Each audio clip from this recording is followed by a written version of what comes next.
My name is Richard Mowe. I'm the director of the French Film Festival UK and a director of the distribution company Unifrance. Now, if it's January, it must be the Rendez-Vous with French Cinema in Paris. The event is organised by Unifrance, who promote French cinema overseas. It helps to connect sales agents with buyers and allows hundreds of journalists from countries as far apart as Australia and Spain to interview actors and directors about titles due to be released in their countries. Except, of course, for this year's 23rd edition, there was a big difference. It was a virtual Paris, and all the meetings, encounters, interviews, deals, and film watching were conducted online. The activity, however, mirrored the actual event, so it felt familiar. There was even an opening cocktail in Zoom rooms and a virtual hospitality suite for the journalists to inhabit while they waited patiently for their interviews.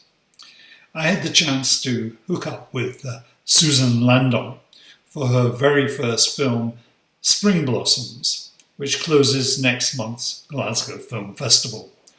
Landon, the daughter of award-winning actors Sandrine Kiberlin and Vincent Landon, is only 20 now, but started writing the script when she was 15 as a kind of a diary. It's a very touching coming-of-age story about a high school girl who becomes infatuated with a theatre director who's in his 30s. From a different mould were the filmmaking duo Fanny Liattard and Jérémy Trouy, who directed the short film Blue Dog in the French Film Festival's Shortcuts programme. You may have managed to catch it.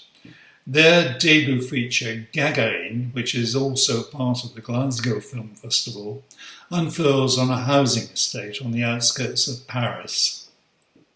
Gagarine was named after Russia's first spaceman in the 60s, who came to inaugurate the building in person. The filmmakers only just managed to make the film before the block was demolished, talking to many of the tenants in the process, some of whom had just arrived from Syria and others who had been there forever. Yuri is played by Alcini Batilly, who gives an astonishing performance despite never having acted previously. A familiar face among the throng was Paris-based Lebanese filmmaker Daniel Arbid, who has been to the French Film Festival for several of her films. Her latest, A Simple Passion, from a novel by Annie Ernaux, draws on the writer's own experiences of a passionate love between a woman lecturer and a Russian diplomat. The woman loses all control in this amour fou, which leads to scenes of intimate and freewheeling sexual passion between actress Letitia Dosh and the Russian dancer Sergei Polinin. Daniel was pleased her adaptation received the seal of approval from the author, especially as it was so linked to her own personal experiences. An amour fou of a rather different kind was the subject of Charline Favier's first feature, Slalom, shot partly on the snowy slopes of the director's native Val d'Isère. She deals with an abusive relationship between a young skier, newcomer Noé Habitat, and her instructor, Jérémy Régnier.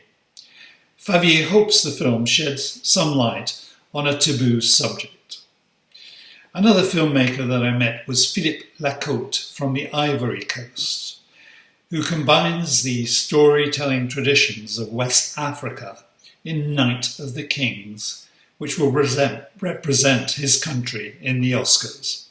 It was filmed in the notorious Maka prison, where he used to go as a child to visit his mother, who was incarcerated for her political beliefs. He used his memories of the place to inform the background to the story of a prisoner plunged into a society with its own rules and rights. French cinema's for the moment, may be closed, yet productions continue to be made.